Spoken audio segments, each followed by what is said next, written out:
In addition to the European Union's diplomatic escalation against Iran, the United States is upping the pressure.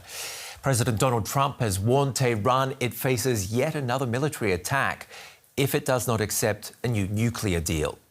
Trump is sending massive firepower to the Middle East and says any attack on Iran would be much worse than those the US carried out last year. Giorgio Cafiero is CEO of the geopolitical risk consultancy Gulf State Analytics in Washington, D.C. The US has built up a massive military presence in the Middle East. Iran has warned it will respond instantly if it's attacked. What do you see happening?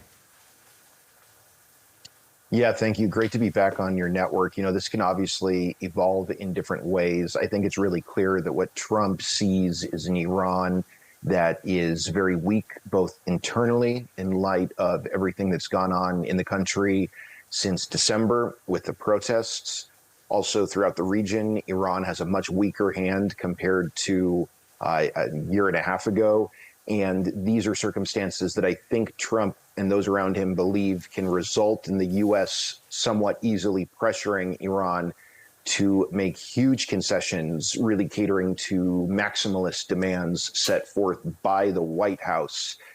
If Trump will have any success in sort of bullying Iran into essentially committing to zero enrichment, giving up its ballistic missile program, cutting off ties with non-state actors throughout the region that Tehran has been backing for many years, that I have a difficult time imagining.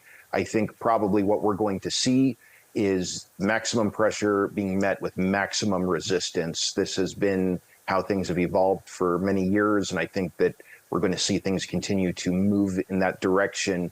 Will the U.S. ultimately hit Iran? I think that's very possible, but that might be the beginning of a very messy conflict that's easy for the U.S. to start, but very difficult for the U.S. to wrap up in any sort of way that's favorable to U.S. interests.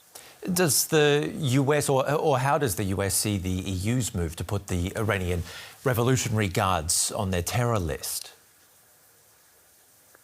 Well, I think obviously the Trump administration and the foreign policy establishment here in Washington are grateful to see greater U.S.-European alignment when it comes to Iran.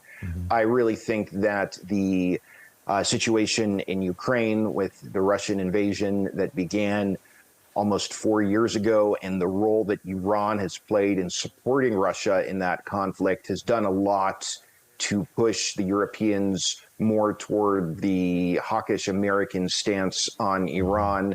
We've seen, though, for quite some time that the Europeans have been moving away from diplomacy, moving more toward Trump and, by extension, Netanyahu's hawkish postures toward Iran. Now, if Iran were to agree to scaling back its nuclear program, would that prevent the conflict or any conflict? Well, the premise of that question is that Iran would agree to zero enrichment. I do not see that happening. Now, would Iran entering into talks with the United States possibly serve to avert some sort of a conflict? Well, you know, history is any guide. The U.S.-Israeli alliance has no problem attacking Iran amid negotiations. The world witnessed that back in June of last year. So that leads me to question to what extent Iran would really see much utility in sitting down at the negotiating table with the United States while it's under this kind of pressure.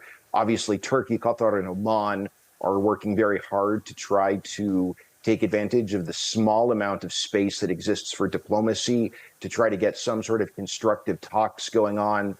But when you look at the positions of the Trump administration and you look at the positions of the supreme leader of Iran, I have a really difficult time imagining some sort of a diplomatic breakthrough in upcoming hours, days, or weeks that could defuse the tensions. I'd like to be proven wrong, but I'm not very optimistic about the potential for diplomacy at this point. Okay, and just briefly, the Gulf states, how do you see their position? For example, Riyadh isn't allowing its airspace to be used for military action against Tehran. From the perspective of the GCC states, the possibility of a full-fledged U.S.-Iran war is extremely nightmarish. When we look at what the leadership in Saudi Arabia and other GCC states want for the region. We need to understand their vision for stability in the neighborhood. They're trying to develop and diversify their economies away from oil. They want to attract massive amounts of foreign investment. They want to bring in tourists. They want to bring in a lot more business, make their cities, their ports, huge hubs for global commerce. None of that's going to be possible if there's a chaotic war taking place in the Gulf. We saw last year that the conflict with Iran during the 12-day war, it spilled into Qatar. And there's a huge risk of GCC states becoming collateral damage in such a conflict. The last thing they want is for the US or Israel to start bombing Iran. What the GCC states want is diplomacy right now. Many thanks for your insights, Giorgio Cafiero of Gulf State Analytics. Good to be with you.